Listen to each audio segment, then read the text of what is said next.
ಓಂ ತದೇತತ್ಸಹಸ್ರಂ ತತ್ಸರ್ವಂ ತಸ್ಯ ಮೇನ್ನಂ ಮಿತ್ರಂ ದಕ್ಷಿಣಂ ಸಜಿತಿ ಪ್ರಾಣಃ ಪರೋಕ್ಷಪ್ರಿಯಾ ಇವ ಹಿ ದೇವಾಃ ಪರೋಕ್ಷಪ್ರಿಯಾ ಇವ ಹಿ ದೇವಾಃ. ಓಂ ಮಹೋತ್ಸಾಹಾಯ ನಮಃ. ಓಂ ಉದ್ನೇವಕೋಶಂ ವಸುನಾ ನೃಷ್ಟಂ ನಯಸ್ಯ ವರ್ತಾ ಜನುಷಾನ್ವಸ್ತೆ ನ ರಾಧಸ ಆಮರೀತ ಮಘಸ್ಯ ಉದ್ವಾವೃಷಾಣಃ. ಶ್ರೀ ಗುರುಭ್ಯೋ ನಮಃ. ಮಹಾಭಾರತದ ಅನುಶಾಸನ ಪರ್ವದ 435ನೇ ಭಾಗ ಇದು. ಅಲ್ಲಿ ನಾವೀಗ ನೋಡಬೇಕಾಗಿರುವುದು ಮಹೋತ್ಸಾಹ ಎಂಬ 176ನೇ ನಾಮ ಮತ್ತು ಅದಕ್ಕೆ ಸಂಬಂಧಿಸಿದಂಥ ಬೃಹತಿ ಮಂತ್ರವನ್ನು ಕೂಡ.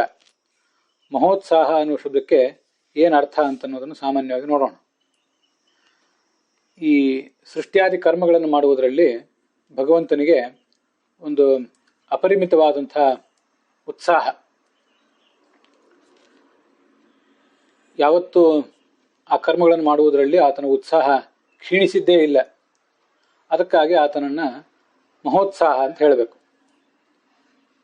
ಮತ್ತು ಸ್ವಯಂ ತಾನು ಮಹಾನ್, ಅತ್ಯಂತ ದೊಡ್ಡವನು, ಮತ್ತು ಉತ್ಸಾಹಯತಿ, ಈ ಜಗತ್ತೆಲ್ಲವೂ ಕೂಡ ತಮ್ಮ ತಮ್ಮ ಕೆಲಸದಲ್ಲಿ ತೊಡಗುವಂತೆ ಅದಕ್ಕೆ ಪ್ರೋತ್ಸಾಹ ಕೊಡ್ತಾನೆ.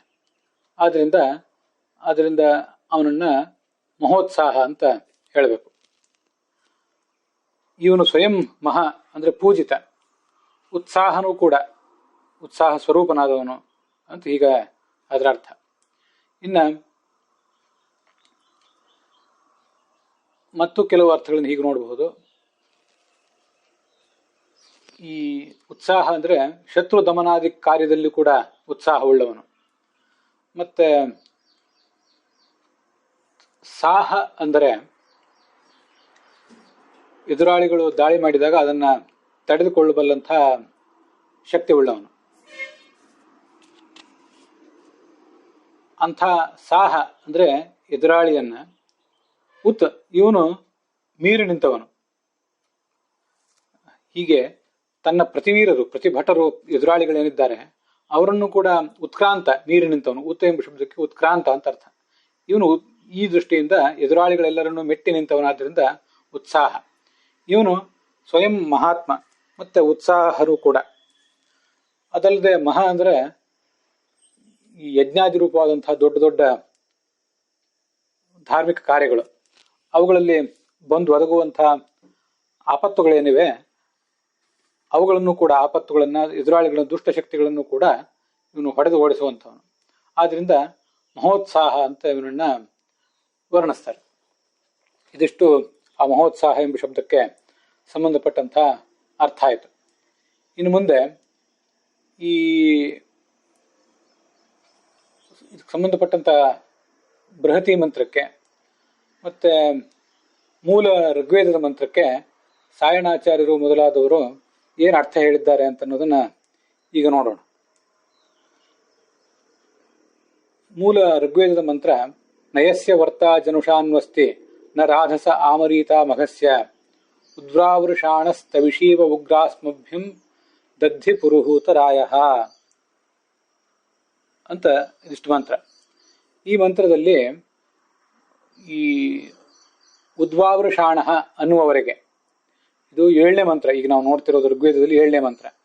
ಅದಕ್ಕೆ 6ನೇ ಮಂತ್ರದಿಂದ ಉದ್ನೇವ ಕೋಶಂ ವಸುನಾ ನೃಷ್ಟಂ ಅನ್ನೋದ್ರಿಂದ ಅದೊಂದಿಷ್ಟು ಭಾಗವನ್ನು, ಮತ್ತು ಮುಂದೆ ನಯಸ್ಯ ವರ್ತ ಜನುಷಾನ್ವಸ್ತಿ ನ ರಾಧಸ ಆಮರೀತ ಮಗಸ್ಯ ಉದ್ವಾವೃಷಾಣ, ಇಷ್ಟನ್ನ 7ನೇ ಮಂತ್ರದಿಂದ ತಗೊಂಡಿದ್ದಾರೆ. ಆ 7ನೇ ಮಂತ್ರದಲ್ಲಿ ಕೊನೆಗೆ ತವಿಷೀವ ಉಗ್ರಾಸ್ಮಭ್ಯಂ ದದ್ಧಿ ಪುರುಹೂತರಾಯ ಅನ್ನೋದನ್ನ ಬಿಟ್ಟಿದ್ದಾರೆ. ಅದು ಮುಂದಿನ ಮಹಾಬಲ ಅನ್ನೋ ಶಬ್ದಕ್ಕೆ ಸಂಬಂಧಪಡ್ತದೆ. ಇದಕ್ಕೆ ಸಾಯಣಾಚಾರ್ಯ ಮಾಡಿದಂತಹ ಅರ್ಥಗಳನ್ನು ನೋಡೋಣ. ಉತು ಅಂದರೆ ನೀರು, ಉದ್ನಾ ಅಂದರೆ ನೀರಿನಿಂದ ತುಂಬಿದಂಥ, ಕೋಶ ಅಂದರೆ ಜಲಪಾತ್ರ. ಅದರಂತೆ ವಸು ಅಂದರೆ ತೇಜಸ್ಸು. ಆ ತೇಜಸ್ಸಿನಿಂದ ನೃಷ್ಟ ಅಂದರೆ ನೀರಿಷ್ಟ ಅಂತಿದೆ ಅಲ್ಲಿ, ಅದು ನೃಷ್ಟ. ಅದು ತುಂಬಿದ್ದು ಅನ್ನೋ ಅರ್ಥ ಬರಬಹುದು. ಸಾಯಣಾಚಾರ್ಯರು ನಿಗತ ಅಂತ ಅರ್ಥ ಬರೆದಿದ್ದಾರೆ ಅವರು, ತುಂಬಿದ್ದು ಅಂತ ಅರ್ಥ ಬರಬಹುದು.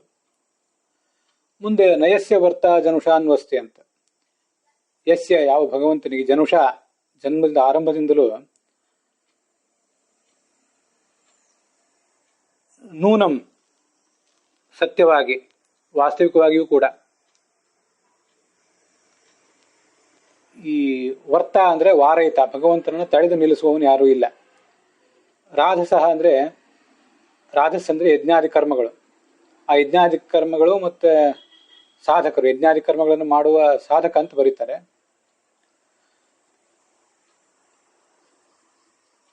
ಮತ್ತೆ ಆ ಭಗವಂತ ಕೊಡುವಂತಹ ಸಂಪತ್ತು, ಇದನ್ನು ಕೂಡ ತಡೆಯುವವರು ಯಾರೂ ಇಲ್ಲ.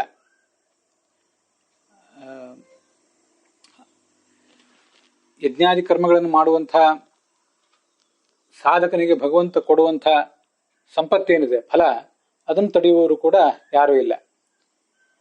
ಉದ್ವಾವೃಷಾಣ, ಅಭೀಷ್ಟಗಳನ್ನ ತನ್ನ ಭಕ್ತರಾದವರಿಗೆ ಕೊಡುವವನು ಅಂತ ಇಷ್ಟಾರ್ಥ. ಇದು ಸಾಯಣಾಚಾರ್ಯ ಹೇಳಿದಂಥ ಅರ್ಥ ಆಯಿತು. ಇನ್ನು ಮುಂದೆ ಭಗವಂತ ಆಚಾರ್ಯರು ಏನರ್ಥ ಹೇಳ್ತಾರೆ ಅಂತ ಅನ್ನೋದನ್ನ ನೋಡೋಣ. ಮೂಲ ಋಗ್ವೇದದ ಮಂತ್ರಕ್ಕೆ ಉದ್ವಾವೃಷಾಣ ಮೊದಲು ಗಿರಿನ್ನ ನೃಷ್ಟಂ ಅಂತ ಆ ಮಂತ್ರ ಇದೆ. ಉಜ್ಞಾಯವ ಕೋಶಂ ವಸುನಾ ನೃಷ್ಟಂ ಅಂತ. ಅದಕ್ಕೆ ಅವರ ಅರ್ಥ ಬರೆಯೋದು ಹೀಗಿದೆ. ಉದ್ನ ಅಂದ್ರೆ ಉದಕೇನ, ಅದು ಎಲ್ಲರಿಗೂ ಸಮ್ಮತವೇ. ಆ ನೀರಿನ ಸಂಪರ್ಕವುಳ್ಳಂತಹ, ನೀರಿನಿಂದ ಕೂಡಿದಂಥದ್ದು ಅಂತ. ಕೋಶ ಅಂದ್ರೆ ಬ್ರಹ್ಮಾಂಡ ಕೋಶ. ಕೋಶಂ ಇವ, ಆ ಬ್ರಹ್ಮಾಂಡ ಕೋಶದಂತೆ ವಸುನ ಸಂಪತ್ತಿನಿಂದ ನೃಷ್ಟಂ ಕೂಡಿದಂತಹ ಈ ಕಂಸ ಜರಾಸಂಧ ಮೊದಲಾದವರ ಸಂಪತ್ತನ್ನ ನೀನು ತಗೊಂಡು ಬಂದೆ. ಕಂಸ ಜರಾಸಂಧ ಮೊದಲಾದವರನ್ನು ಸೋಲಿಸಿ ಅವರ ಸಂಪತ್ತನ್ನು ನೀನು ತೆಗೆದುಕೊಂಡು ಬಂದಿ. ಅದು ಹೇಗೆ ಅಂದ್ರೆ ಬ್ರಹ್ಮಾಂಡವನ್ನೇ ತಂದಂತೆ ಅಂತ ಅವರು ಅರ್ಥ ಬರೆದಿದ್ದಾರೆ. ಕೃಷ್ಣ ಇತ್ಯಾದಿ ರೂಪಗಳಿಂದ ಭಗವಂತ ಮಾಡಿದಂತಹ ಕಾರ್ಯವನ್ನದು. ಬ್ರಹ್ಮಾಂಡವನ್ನು ತರುವುದು ಅಂದ್ರೆ ಅದರ ಸ್ಥಾನದಲ್ಲಿ ನಿಲ್ಲಿಸುವುದು ಅಂತ ಇಷ್ಟೇ ಅರ್ಥ. ಇದು ಅವರ ಅಭಿಪ್ರಾಯ ಕಾಣಿಸ್ತದೆ. ಮುಂದೆ ಈ ಮಹೋತ್ಸಾಹ ಅನ್ನೋ ಈ ಶಬ್ದ ಇದೆಯಲ್ಲ, ಇದಕ್ಕೆ ಸಂಬಂಧಪಟ್ಟಂತೆ ಅವ್ರು ಹೇಳಿರುವ ಅರ್ಥ, ಅವರು ತೋರಿಸುವಂತ ಮಂತ್ರ, ಋಗ್ವೇದದ ಮಂತ್ರ. ಸೇ ಜಾತ ಉಗ್ರಹ ಆದರ್ತ ವಜ್ರಂ ಸ್ಥವಿರಂ ನ ಭೀಮಃ ಉದ್ನೇವ ಕೋಶಂ ವಸುನಾ ನೃಷ್ಟಂ ನಯಸ್ಯ ವರ್ತ ಜನುಷಾನ್ವಸ್ತಿ. ಇದು ಭಗವಂತ ಆಚಾರ್ಯರು ತೋರಿಸುವಂತ ಅರ್ಥ ಮಹೋತ್ಸಾಹ ಎಂಬ ಶಬ್ದಕ್ಕೆ ಸಂಬಂಧಪಟ್ಟಂತೆ. ಅವರು ಮಹೋತ್ಸಾಹ ಎಂಬ ಶಬ್ದಕ್ಕೆ ಯುದ್ಧಾದಿ ಕರ್ಮದಲ್ಲಿ ಬಹಳ ಆಸಕ್ತಿ ಉಳ್ಳವನು. ಮತ್ತೆ ಸಾಹರು ಅಂದ್ರೆ ಎದುರಾಳಿಗಳು. ಆ ಎದುರಾಳಿಗಳನ್ನ ನೀರು ನಿಂತವನು ಅಂತ ಹೀಗೆ ಅರ್ಥವನ್ನು ಕೊಟ್ಟವರು ಕೂಡ ಭಗವಂತಾಚಾರ್ಯರೇ. ಇದಿಷ್ಟು ಸಾಯಣಾಚಾರ್ಯರು ಮತ್ತು ಭಗವಂತಾಚಾರ್ಯರು ನಮಗೆ ಕೊಟ್ಟಂತಹ ಅರ್ಥಗಳಾದವು. ಮುಂದೆ ಇದೇ ಮಂತ್ರಕ್ಕೆ, ಇದೇ ಸಂಪಾದಿತವಾದಂತಹ ಬೃಹತಿ ಮಂತ್ರಕ್ಕೆ ರಘುನಾಥ ಸ್ವಾಮಿಗಳು ಏನರ್ಥ ಹೇಳ್ತಾರೆ ಅಂತ ಅನ್ನೋದನ್ನ ನೋಡೋಣ. ಯಸ್ಯ ಯಾವ ಭಗವಂತನಿಗೆ, ವಸುನ, ವಸು ಅಂದ್ರೆ ಸಂಪತ್ತು, ವಸುನ ದ್ರವಿಣೇನ ಉದ್ನ ಇವ ಉದಕೇನ ದೃಷ್ಟಂ ಸಂಯುಕ್ತಂ ಕೋಶಮಿವ. ಈ ನೀರಿನಿಂದ ಸಂಯುಕ್ತವಾದಂತಹ ಕೋಶದಂತಿರುವ ವಜ್ರಾಯುಧ ಇದೆ ಈ ಭಗವಂತನ ಹತ್ರ. ಕೋಶ, ಈ ವಜ್ರಾಯುಧವುಳ್ಳಂತಹ ಭಗವಂತ ಯಾವತ್ತೂ ವಜ್ರಾಯುಧವನ್ನು ಹಿಡದೇ ಇರ್ತಾನೆ. ಜನುಷಾನೂ ಅಷ್ಟೇ. ಭಗವಂತನ ಹತ್ರ ಆ ವಜ್ರಾಯುಧ ಮೊದಲಾದ ಆಯುಧಗಳು ಯಾವಾಗಲೂ ಇರ್ತವೆ. ಆ ಆಯುಧಗಳಿಗೆ ಎಂದೂ ಕೂಡ ಧಕ್ಕೆ ಬರುವುದೇ ಇಲ್ಲ. ಯಾವತ್ತೂ ಭಗವಂತ ಆಯುಧಗಳನ್ನು ಹಿಡಿದಿರ್ತಾನೆ ಅಂತ ಅದರ ತಾತ್ಪರ್ಯ. ಅದು ಹೇಗೆಂದ್ರೆ ನೀರಿನಿಂದ ಕೂಡಿದ ಕೋಶದಂತೆ ಅಂತ ಅವರು ಅದಕ್ಕೆ ಉದಾಹರಣೆ ಕೊಟ್ಟಿದ್ದಾರೆ. ಅದು ನೀರಿನಿಂದ ಕೂಡಿದ ಕೋಶದಂತೆ ವಜ್ರಾಯುಧವನ್ನು ಹಿಡಿಯುವುದು ಹೇಗೆ ಅನ್ನೋದು ನನಗೆ ಪೂರ್ಣವಾಗಿ ಮನವರಿಕೆ ಆಗಲಿಲ್ಲ. ಇಲ್ಲಿ ಆದರೂ ಅಲ್ಲಿದ್ದದನ್ನು ಹೇಳಿದ್ದೇನೆ. ಮುಂದೆ ಯಾವ ಭಗವಂತನಿಗೆ ಯುದ್ಧ ಅಂತ ನಾವು ಅಧ್ಯಾಹಾರ್ಥ ಮಾಡ್ಕೋಬೇಕು. ವರ್ತ ಅಂದರೆ ಪ್ರತಿಭಟ, ಭಗವಂತನನ್ನು ಎದುರಿಸಿ ನಿಲ್ಲುವಂಥವನು ಯಾರೂ ಕೂಡ ಇಲ್ಲ. ಮುಂದೆ ಮಘ ಅಂದರೆ ಸಂಪತ್ತು, ರಾಧಸ್ ಅಂದರೆ ಸಂಸಿದ್ಧಿ. ಇವುಗಳನ್ನ ತಡೆಯುವವರು ಕೂಡ ಯಾರೂ ಇಲ್ಲ, ಪ್ರತಿರೋಧ ಯಾರೂ ಇಲ್ಲ. ಸಹ ಇಂದ್ರ ಉದ್ವಾವೃಷಾಣ ಉಚ್ಚೈ ವೃಷವನ್ ಮಹೋತ್ಸಾಹ ಯುಕ್ತ, ವೃಷಭದಂತೆ ಮಹಾ ಉತ್ಸಾಹದಿಂದ ಕೂಡಿದವನು ಅಂತ ಈ ಮಹೋತ್ಸಾಹ ಎಂಬ ಶಬ್ದಕ್ಕೆ ರಘುನಾಥ ಸ್ವಾಮಿಗಳು ಅರ್ಥ ಹೇಳ್ತಾರೆ. ಇದಿಷ್ಟು ರಘುನಾಥ ಸ್ವಾಮಿಗಳು ಹೇಳಿದ ಅರ್ಥಗಳನ್ನೆಲ್ಲ ನಾವು ನೋಡಿದ್ದಾಯ್ತು. ಇನ್ನು ಮುಂದೆ ಈ ಮಂತ್ರಕ್ಕೆ ನಾನು ಮಾಡ್ಕೊಂಡಿರುವಂತಹ ಅರ್ಥವನ್ನು ವರ್ಣಿಸ್ತೇನೆ. ಯಸ್ಯ ಯಾವ ಭಗವಂತನಿಗೆ ಅದಿದ್ದೇ ಇದೆ. ಜನುಷಾನು ಆಜನ್ಮ ಏವ, ಭಗವಂತನಿಗೆ ಜನ್ಮದ ಆರಭ್ಯ ಅಂದ್ರೆ ಭಗವಂತನಿಗೆ ನಮ್ಮಂತೆ ಜನ್ಮ ಇಲ್ಲ, ಅನಾದಿ ಕಾಲದಿಂದಲೂ ಅಂತ ಅರ್ಥ. ಅನಾದಿ ಕಾಲದಿಂದಲೂ ಆ ಭಗವಂತನಿಗೆ ವರ್ತ ಅಂದ್ರೆ ಪ್ರತಿಭಟ, ಅವನನ್ನು ಎದುರಿಸಿ ನಿಲ್ಲುವವನು. ಪ್ರತಿಭಟ ಅನ್ನೋ ಅರ್ಥವನ್ನ ರಘುನಾಥ ಸ್ವಾಮಿ ಹೇಳ್ತಾರೆ. ವಾರಯಿತ ತಡೆದು ನಿಲ್ಲಿಸುವವನು ಅನ್ನೋ ಅರ್ಥವನ್ನ ಸಾಯಣಾಚಾರ್ಯ ಹೇಳ್ತಾರೆ. ಎರಡಕ್ಕೂ ಕೂಡ ಹೆಚ್ಚು ಕಡಿಮೆ ಒಂದೇ ಅರ್ಥ. ಅನಾದಿ ಕಾಲದಿಂದಲೂ ಭಗವಂತನನ್ನು ಎದುರಿಸಿ ನಿಲ್ಲುವಂತಹ ಪ್ರತಿಭಟ ಯಾರೂ ಇಲ್ಲವೇ ಇಲ್ಲ ಅಂತ ಅರ್ಥ. ಮತ್ತೆ ರಾಧಸ್ ಅಂದ್ರೆ ಸಂಸಿದ್ಧಿ ಅಂತ ಅರ್ಥ. ಭಗವಂತ ನಮಗೆ ಕೊಡುವಂಥ ಸಂಸಿದ್ಧಿ. ಯಜ್ಞಾದಿ ಕರ್ಮ ಅಂತ ಅರ್ಥ ಸಾಯಣಾಚಾರ್ಯ ಹೇಳ್ತಾರೆ.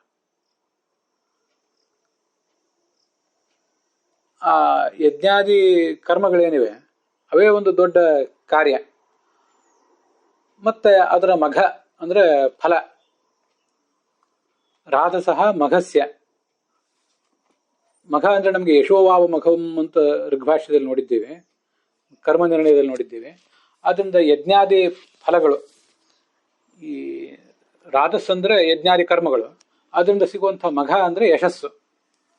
ಧನವೂ ಆಗಬಹುದು, ಪರಲೋಕದಲ್ಲಿ ನಮ್ಮನ್ನ ರಕ್ಷಿಸುವಂಥ ಪುಣ್ಯವೂ ಆಗಬಹುದು.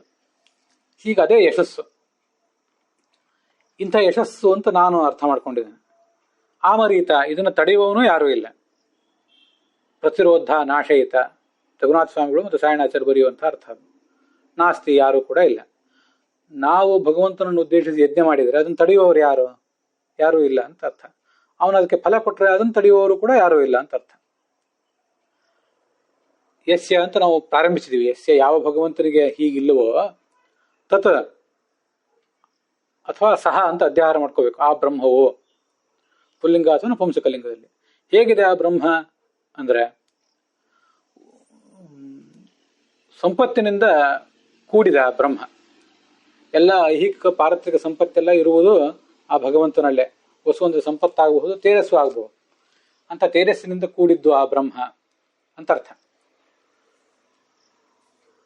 ಅದು ಹೇಗೆ ಅಂದ್ರೆ ನೀರಿನಿಂದ ಕೂಡಿದ ಪಾತ್ರದಂತೆ, ಒಂದು ಪೂರ್ಣವಾದ ಕಲಶದಂತೆ ಅಂತ ಉದಾಹರಣೆ. ಅದು ಇದು ನಾನು ಮಾಡ್ಕೊಂಡಿರುವಂತಹ ಅರ್ಥ. ಕೋಶ ಅಂದ್ರೆ ಪಾತ್ರ ಅಂತ ಅರ್ಥ ಮಾಡಿದ್ದಾರೆ ಸಾಯಣಾಚಾರ್ಯ. ಅದನ್ನು ನೀರಿನಿಂದ ಕೂಡಿದ ಕಲಶದಂತೆ ಈ ಭಗವಂತ ತೇಜಸ್ಸಿನಿಂದ ಸಂಪತ್ತಿನಿಂದ ತುಂಬಿದ್ದಾನೆ. ಭಗವಂತ ಸಂಪತ್ತಿನಿಂದ ತುಂಬಿದ್ದಾನೆ ಅನ್ನೋದಕ್ಕೆ ಆ ಪೂರ್ಣ ಕಲಶ ಅಂತನ್ನುವುದೊಂದು ಉದಾಹರಣೆ ಮಾತ್ರ. ಅದು ಭಗವಂತನಿಗೆ ವಸ್ತುತಃ ನೀಚೋಪಮ. ಭಗವಂತನ ಪೂರ್ಣತೆ ನಿರವಧಿಕವಾದ ಪೂರ್ಣತೆ ಅದು. ಆದರೆ ಯಾವ ಲೌಕಿಕವಾದ ಕಲಶವೂ ಕೂಡ ಭಗವಂತನಷ್ಟು ಪೂರ್ಣ ಅಲ್ಲ. ಆದರೂ ಅವನ ಆ ಮಹಾತ್ಮನಾದಂಥ ಭಗವಂತನಿಗೆ ಇದೊಂದು ಲೌಕಿಕವಾದಂಥ ಉದಾಹರಣೆ ಮಾತ್ರ ಅಂತ ನಾವು ತಿಳಿಯಬಹುದು. ಹೀಗೆ ಭಗವಂತ ತುಂಬಿದ ಕಲಶದಂತೆ, ಪೂರ್ಣ ಕಲಶದಂತೆ ಸಂಪತ್ತಿನಿಂದ ತೇಜಸ್ಸಿನಿಂದ ಕೂಡಿದವನು ಅಂತ ಅರ್ಥ. ಉದ್ವಾವೃಷಾಣ ಚ, ಭಕ್ತಾಭೀಷ್ಟದಾಯಕನೂ ಕೂಡ ಆಗಿದ್ದಾನೆ. ಇಷ್ಟು ಅದರ ಅರ್ಥ. ಗರ್ಜಿಸುವವನು ಅಂತ ರಘುನಾಥ ಸ್ವಾಮಿ ಹೇಳಿದ ಅರ್ಥವನ್ನು ನಾನು ಇಟ್ಕೊಂಡಿಲ್ಲ. ಭಕ್ತಾಭೀಷ್ಟದಾಯಕ ಅಂತ ಇಲ್ಲಿ ಸಾಯಣಾಚಾರ್ಯ ಮೊದಲಾದವರು ಏನು ಅರ್ಥ ಹೇಳಿದ್ದಾರೆ ಆ ಅರ್ಥವನ್ನೇ ಇಲ್ಲಿ ಇಟ್ಕೊಂಡಿದ್ದೀನಿ. ಇದು ಆಯಾ ಸಂದರ್ಭದಲ್ಲಿ ಅವ್ರು ಹೇಳಿರುವಂತಹ ಅರ್ಥ ನಮಗೆ ಹೇಗೆ ಮನವರಿಕೆ ಕಾಣ್ತದೋ ಹಾಗೆ ಅರ್ಥ ಇಟ್ಕೊಂಡಿರ್ತೇನೆ. ಹೀಗೆ ವಿಷ್ಣು ಸಹಸ್ರನಾಮದ ಈ ಶಬ್ದಕ್ಕೂ ಮತ್ತೆ ಬೃಹತಿ ಮಂತ್ರಕ್ಕೂ ಏನು ಸಂಬಂಧ ಅದನ್ನ ಈಗ ನೋಡ್ಬೇಕಲ್ಲ. ಸಾಹ ಅಂದ್ರೆ ಶತ್ರುನ್ ಸಹಂತೆ ಇತಿ ಸಾಹಾಹ.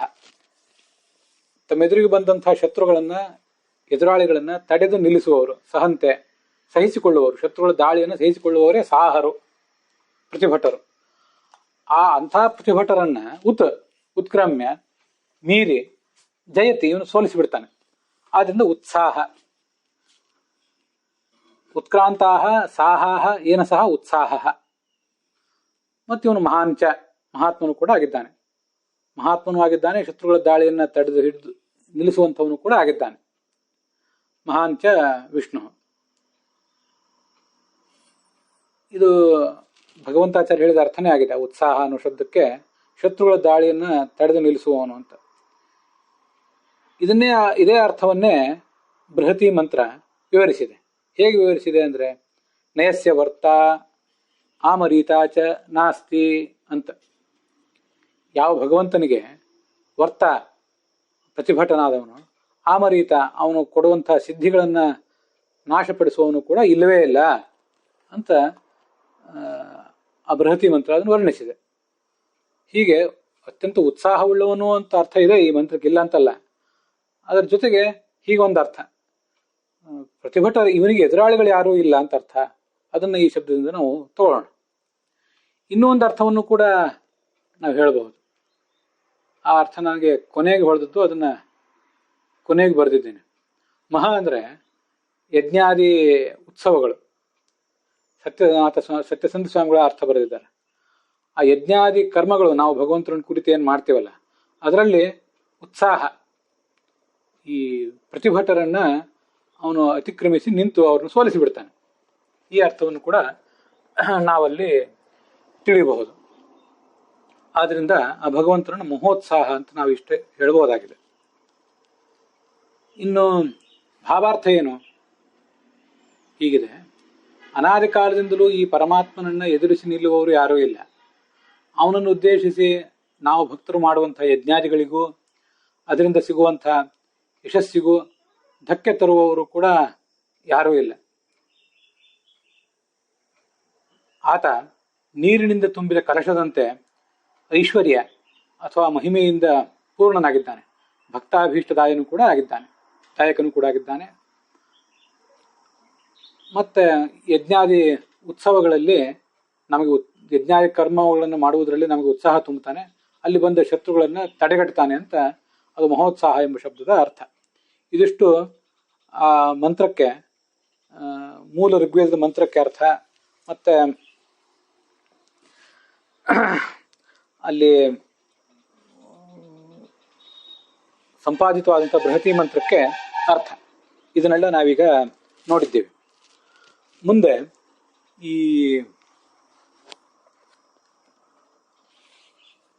ಮಹೋತ್ಸಾಹ ಎಂಬ ಶಬ್ದಕ್ಕೆ ಸಂಬಂಧಪಟ್ಟಂತೆ ಬೇರೆ ಬೇರೆ ಅರ್ಥಗಳನ್ನ ಸಂಗ್ರಾಹಕರಾದವರು, ವಿಷ್ಣು ಸಹಸ್ರನಾಮಕ್ಕೆ ವ್ಯಾಖ್ಯಾನಗಳನ್ನು ಮಾಡಿದವರು, ಸಂಗ್ರಹಿಸಿದವರು ಏನು ಅರ್ಥಗಳನ್ನು ಹೇಳಿದ್ದಾರೆ ಅಂತ ಅನ್ನೋದನ್ನ ಈಗ ನೋಡೋಣ.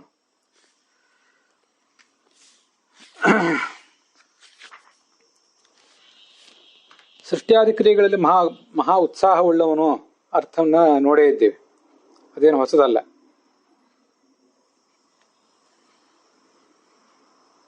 ತತ್ಸರ್ವಂ ಭಗವಾನೇವ ಏಚ ಧರ್ಮಾಹ ಬಲಾದಯ. ತನ್ನ ಶಕ್ತಿ ಇತ್ಯಾದಿಗಳನ್ನು ಉಪಯೋಗ ಮಾಡಿ ಆ ಭಗವಂತನೇ ಈ ಕಾರ್ಯವನ್ನು ಮಾಡ್ತಾನೆ. ಭೀಷ್ಮ ಈ ಕೃಷ್ಣನ ಕೈಯಿಂದ ಶಸ್ತ್ರವನ್ನು ಹಿಡಿಸ್ತೇನೆ ಅಂತ ಪ್ರತಿಜ್ಞೆ ಮಾಡಿದ್ದ. ಅಂಥ ಭಕ್ತರು ಮಾಡಿದ ಪ್ರತಿಜ್ಞೆಗಳನ್ನ ತಾನು ಈಡೇರಿಸುವುದರಲ್ಲಿ ಅಸಾಧಾರಣವಾದ ಉತ್ಸಾಹ ಇದ್ದವನು ಅಂತ ಹಾಗೂ ಒಂದು ಅರ್ಥವನ್ನು ಕಾಣ್ತಾರೆ. ಭಕ್ತರ ಕಾರ್ಯವನ್ನು ಈಡೇರಿಸುವುದರಲ್ಲಿ ಮಹಾ ಉತ್ಸಾಹ ಇದ್ದವನು. ತನ್ನ ಉತ್ತರೀಯ ಕಳಚಿ ಬೀಳ್ತಾ ಇತ್ತು. ಭೀಷ್ಮನನ್ನ ಎದುರಿಸಿ ನಾನೇ ಅವನನ್ನು ಕೊಂದು ಬಿಡ್ತೇನೆ ಅಂತ ಧಾವಂತದಿಂದ ಕೃಷ್ಣ ಹೋದ್ನಲ್ಲ, ಆಗ ಆತನ ಉತ್ತರೀಯವೇ ಕಳಚಿ ಬೀಳ್ತಿತ್ತು. ಆದ್ರೆ ಅದನ್ನು ಗಮನಿಸದೆ ಆತ ಭೀಷ್ಮನ ಕಡೆಗೆ ಧಾವಿಸಿದ. ಭೀಷ್ಮ ಹೀಗೆ ಕೃಷ್ಣನ ಕೈಯಿಂದ ಶಸ್ತ್ರ ಹಿಡಿಸಿದ. ಇದರ್ಥ. ದುಷ್ಟ ನಿಗ್ರಹ ಸಾಮರ್ಥ್ಯವುಳ್ಳವನು, ಮಹಾ ಉತ್ಸಾಹವುಳ್ಳವನು ಅಂತ ಅದೊಂದರ್ಥ. ಸಾಹ ಅಂದ್ರೆ ಸಹನ, ಬಲ ಅಂತನೂ ಅರ್ಥ ಹೇಳ್ತಾರೆ.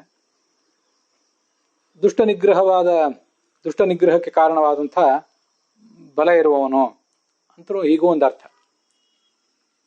ಉತ್ಸಾಹ ಅಂದರೆ ಆ ಭಕ್ತರು ಮಾಡಿದಂತಹ ಅಪರಾಧಗಳನ್ನು ಸಹಿಸಿಕೊಳ್ಳುವವನು, ಆ ಒಂದು ಅರ್ಥವೂ ಕೂಡ ಅದಕ್ಕಿದೆ.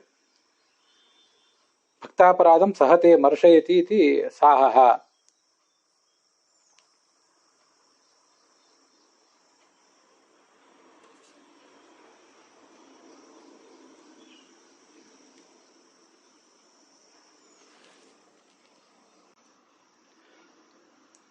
ಮಹೋತ್ಸಾಹ ಶಬ್ದಕ್ಕೆ ಲಕ್ಷಾಲಂಕಾರದಲ್ಲಿ ಯಾವುದೇ ಅರ್ಥವನ್ನು ಬರೆದಿಲ್ಲ. ಶಾಂಕರ ಭಾಷ್ಯದಲ್ಲಿ ಯಾವಾಗಲೂ ಈ ಕೃಷ್ಣ, ಈ ಭಗವಂತ ಉತ್ಪತ್ತಿ ಸ್ಥಿತಿ ಪ್ರಳಯದಲ್ಲಿ ತತ್ಪರನಾಗಿರುವುದರಿಂದ ಮಹಾ ಉತ್ಸಾಹ ಇದ್ದವನು ಅಂತ ಅರ್ಥವನ್ನು ಹೇಳಿದ್ದಾರೆ. ಪರಾಶರ ಭಟ್ರು ಅಧಿಕವಾದ ಉತ್ಸಾಹ ಇದ್ದವನು, ಮತ್ತೆ ಕರ್ತೃತ್ವ ಉಳ್ಳವನು. ಭಗವಂತನ ಪ್ರಧಾನ ಲಕ್ಷಣವೇ ಕರ್ತೃತ್ವ. ಅಂತ ಕರ್ತೃತ್ವ ಇದ್ದವನು ಆದ್ರಿಂದ ಆತನನ್ನ ಮಹೋತ್ಸಾಹ ಅಂತ ಹೇಳಬೇಕು. ಮಹದ್ ಉತ್ಸಾಹನಂ ಯಸ್ಯ ಹಿ ಐಶ್ವರ್ಯಂ ಕರ್ತೃಲಕ್ಷಣಂ ಮಹೋತ್ಸಾಹ ಸವಿಜ್ಞೇಯ ಮನುರೈಶ್ವರ್ಯದಾಯಕ. ಜಗತ್ತಿನ ಸೃಷ್ಟಿ ಈ ಮೊದಲಾದ ಕ್ರಿಯೆಗಳಲ್ಲಿ ಅವನಿಗೆ ಯಾವತ್ತೂ ಈ ಕರ್ತೃತ್ವ ಎಂಬ ಐಶ್ವರ್ಯ ಇದ್ದೇ ಇರ್ತದೆ. ಆದ್ರಿಂದ ಆತನನ್ನ ಮಹೋತ್ಸಾಹ ಅಂತ ವರ್ಣನೆ ಮಾಡಬೇಕು.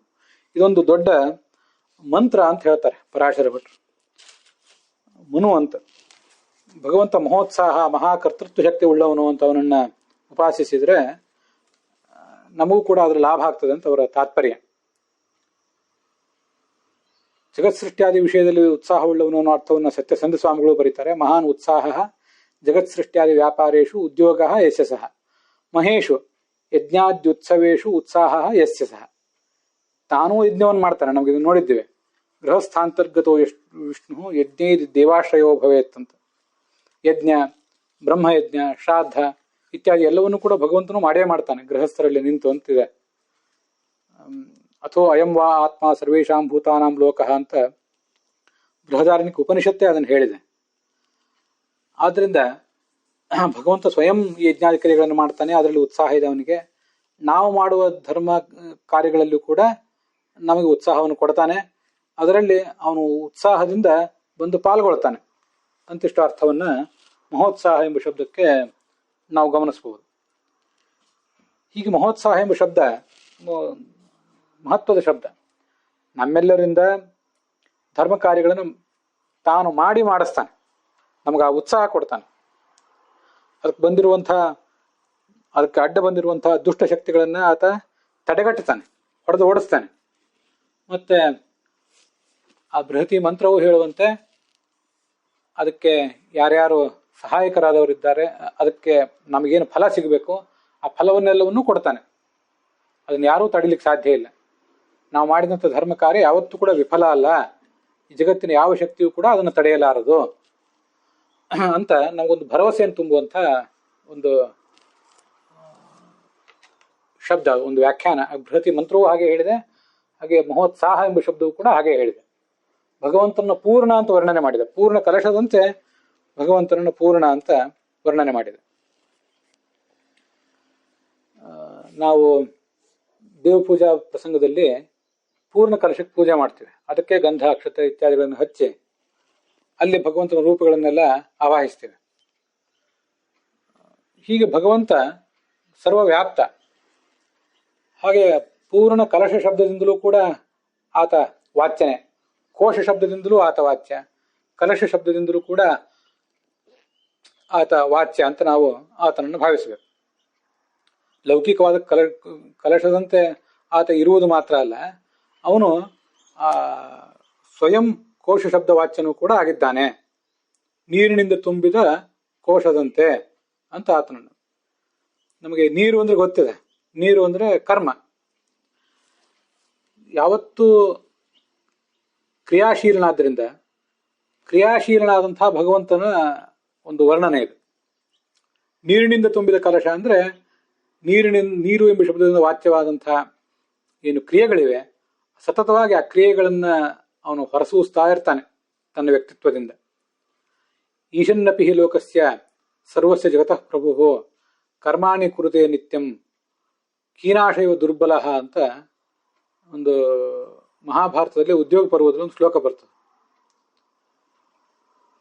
ಇವನು ಈಶನ್ನಪಿ ಲೋಕಸ್ಯ, ಇಡೀ ಜಗತ್ತಿಗೆ ಒಡೆಯ.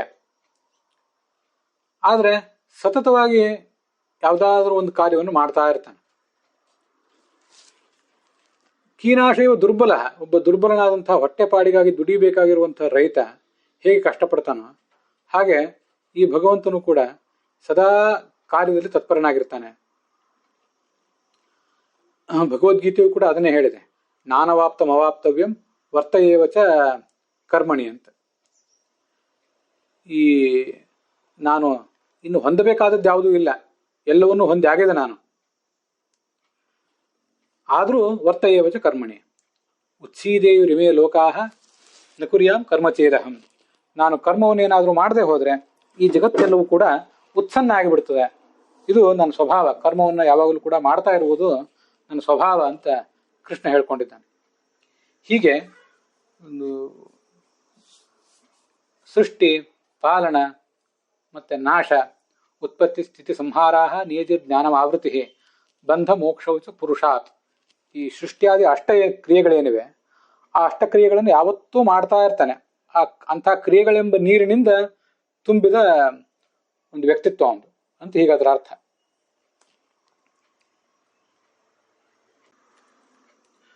ಕೋಶ ಎಂಬ ಶಬ್ದಕ್ಕೆ ಕುಶ ಸಂಶ್ಲೇಷಣೆ ಅಂತ ಒಂದು ಧಾತುವನ್ನು ಹೇಳ್ತಾರೆ ಶಬ್ದಕಲ್ಪದ್ರುಮದಲ್ಲಿ. ಅದರ ಮೇಲೆ ಘನಿ ಪ್ರತ್ಯಯ ಬಂದು ಹುಟ್ಟಿರುವಂತಹ ಧಾತು ಅದು. ಸಂಶ್ಲೇಷ ಅಂದ್ರೆ ಸಂಪರ್ಕ ಉಳ್ಳದ್ದು. ಯಾವುದರ ಸಂಪರ್ಕ? ಕೋಶದಲ್ಲಿ ಏನನ್ನಾದ್ರೂ ಹಾಕಿಟ್ಟಿರ್ತಾರೆ ಯಾವತ್ತೂ ಕೂಡ. ಕೋಶ ಯಾವತ್ತೂ ಖಾಲಿ ಇರೋದಿಲ್ಲ, ಇದು ನಮ್ಗೆ ಗೊತ್ತಿದೆ. ಕೆಲವು ಕೋಶಗಳಲ್ಲಿ ಖಡ್ಗ ಇರ್ತದೆ, ಕೆಲವು ಕೋಶದಲ್ಲಿ ಧನ ಇರ್ತದೆ.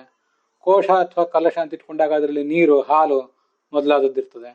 ಹೀಗೆ ಸಂಯುಕ್ತವಾಗುತ್ತದೆ, ಸಂಯುಕ್ತ ಮಾಡಲ್ಪಡುತ್ತದೆ ಅಂತ ಅರ್ಥ. ಅಂತೂ ಏನನ್ನಾದ್ರೂ ಒಂದನ್ನು ತನ್ನಲ್ಲಿ ಇಟ್ಕೊಂಡಿರುವುದು ಆ ಕೋಶ ಅಂದ್ರೆ ಗೂಡು ಅಥವಾ ಕಲಶ ಇತ್ಯಾದಿಗಳ ಒಂದು ಪ್ರಯೋಜನ ಮತ್ತು ಅದರ ಸ್ವಭಾವ ಅದು. ಇದು ನಮ್ಗೆ ಗೊತ್ತಿದೆ. ಭಗವಂತನು ಕೂಡ ಒಂದು ಮಹೋತ್ಸಾಹ, ಕಾರ್ಯಶೀಲತೆ ಅನ್ನುವಂತಹ ಗುಣವನ್ನ ತನ್ನಲ್ಲಿ ಇಟ್ಕೊಂಡಂಥವನು. ಆದ್ರಿಂದ ಅವನನ್ನ ಆ ಗುಣಕ್ಕೂ ಆ ಭಗವಂತನಿಗೂ ಯಾವತ್ತೂ ನಿತ್ಯವಾದಂತಹ ಒಂದು ಸಂಶ್ಲೇಷ ಇದೆ. ಆ ಸಂಶ್ಲೇಷವನ್ನು ನಾವು ಬೇರ್ಪಡಿಸಲಿಕ್ಕೆ ಬರೋದಿಲ್ಲ. ಭಗವಂತನನ್ನು ಅವನ ಕ್ರಿಯೆಗಳನ್ನು ಬೇರ್ಪಡಿಸಲಿಕ್ಕೆ ಬರೋದಿಲ್ಲ. ಯಾವತ್ತೂ ಯಜ್ಞಾದಿ ಕ್ರಿಯೆಗಳನ್ನು ತಾನು ಮಾಡ್ತಾ ಇರ್ತಾನೆ ಮತ್ತೆ ನಮ್ಮಿಂದ ಮಾಡಿಸ್ತಾನೆ ಇರ್ತಾನೆ. ಹೀಗೆ ಮಾಡಿಸ್ತಾ ಇರುವಂಥ ಆ ಭಗವಂತನ ಸ್ವರೂಪವನ್ನ ಆ ಕೋಶ, ಕಲಶ ಇತ್ಯಾದಿಗಳಿಂದ ನಾವು ತಿಳ್ಕೊಳ್ಬೇಕು. ಅದಕ್ಕಾಗಿ ಕೆಲವು ವ್ಯಾಖ್ಯಾನಗಳಲ್ಲಿ ಅದನ್ನ ಈ ಕೋಶ ಅಂದ್ರೆ ಜಲಪಾತ್ರ ಅಂತಾನೆ ಅರ್ಥ ಬರೆದಿದ್ದಾರೆ. ಅದಕ್ಕಾಗಿ ಪೂಜಾ ಕಾಲದಲ್ಲಿ ಪೂರ್ಣ ಕಲಶ ಅಂದ್ರೆ ಅದು ಭಗವಂತನ ಆರಾಧನೆಯೇ ಅದು. ಅದು ಬೇರೆ ಭೌತಿಕವಾದ ಕಲಶ ಇರ್ಬೋದು, ಅದರಲ್ಲಿ ಕಲಶದಲ್ಲಿ ಕಲಶ ರೂಪದಿಂದಲೇ ಭಗವಂತ ಇರ್ತಾನೆ ಪೂರ್ಣವಾಗಿ. ಕೆಲವು ದೇವಾಲಯಗಳಲ್ಲಿ ನನಗೆ ನೋಡಿದ ನೆನಪಿದೆ, ಅದು ಯಾವ ದೇವಾಲಯ ಅಂತ ಈಗ ಹೇಳಲಿಕ್ಕೆ ನನಗೆ ಸಾಧ್ಯ ಆಗೋದಿಲ್ಲ. ಅಲ್ಲಿ ಭಗವಂತನ ಮುಖ್ಯ ವಿಗ್ರಹವೇ ಕಲಶ ರೂಪದಲ್ಲೂ ಇದೆ. ಒಂದು ಬೇರೆ ವಿಗ್ರಹವೂ ಇದ್ದಿರಬಹುದು. ಗರ್ಭಗೃಹದಲ್ಲೇ ಕಲಶ ರೂಪದಿಂದ ಭಗವಂತನನ್ನ ಆರಾಧನೆ ಮಾಡ್ತಾರೆ. ನನಗೆ ಇದು ನೋಡಿದ್ದು ಒಂದು ಸ್ಪಷ್ಟವಾಗಿ ನೆನಪಿದೆ. ಈಗ ಎಲ್ಲಿ ಅಂತ ಹೇಳಲಿಕ್ಕೆ ಸಾಧ್ಯ ಆಗೋದಿಲ್ಲ ಅಷ್ಟೇ. ಮತ್ತೆ ಕುಶಧಾತುವಿಗೆ ಆಧಾರ ಅಂತನೂ ಒಂದು ಅರ್ಥ ಕೆಲವು ಕೋಶಗಳಲ್ಲಿ ಕಾಣಿಸ್ತದೆ. ವಾಚಸ್ಪತ್ಯದಲ್ಲಿ, ವಾಚಸ್ಪತ್ಯ ಶಬ್ದಕಲ್ಪದ್ರುಮ ಇದನ್ನೆಲ್ಲ ನೋಡಿದಾಗ ಈಗ ಕಾಣಿಸ್ತದೆ ನಮ್ಗೆ. ಆಧಾರನಾಗಿರುವುದು, ಯಾವ್ದಾದ್ರು ಒಂದಕ್ಕೆ ಆಧಾರನಾಗಿರುವುದು, ಎರಡಕ್ಕೂ ಅರ್ಥ ಒಂದೇ. ಬೇರ್ಪಡುವುದಿಲ್ಲ, ನಿತ್ಯ ಸಂಶ್ಲಿಷ್ಟನಾಗಿರ್ತಾನೆ ಅಂತ ಅದೇ ಅರ್ಥ. ಆಧಾರನಾಗಿರುವುದು ಅಂತ ಅನ್ನೋದಕ್ಕೂ ಕೂಡ ಅದೇ ಅರ್ಥ. ಈ ಎಲ್ಲ ಕ್ರಿಯೆಗಳಿಗೂ ಭಗವಂತ ನಿತ್ಯ ಆಧಾರನಾಗಿರ್ತಾನೆ. ಭಗವಂತನನ್ನು ಹೀಗೆ ಮಹೋತ್ಸಾಹ, ಕರ್ತೃತ್ವವುಳ್ಳವನು ಅಂತ ನಾವು ಉಪಾಸನೆ ಮಾಡಿದಾಗ ನಮಗೂ ಕೂಡ ಅಂಥ ನಿತ್ಯ ಉತ್ಸಾಹದಿಂದ ಕಾರ್ಯ ಮಾಡಲಿಕ್ಕೆ ಒಂದು ಶಕ್ತಿ ಸಿಗ್ತದೆ ಅಂತ ನಾವು ತಿಳ್ಕೊಳ್ಬೇಕು. ಇದಿಷ್ಟು ಆ ಮಹೋತ್ಸಾಹ ಎಂಬ ಶಬ್ದದ ಮತ್ತು ಬೃಹತಿ ಮಂತ್ರದ ವ್ಯಾಖ್ಯಾನ. ಅದು ಇಲ್ಲಿಗೆ ಸಮಾಪ್ತವಾಗಿದೆ.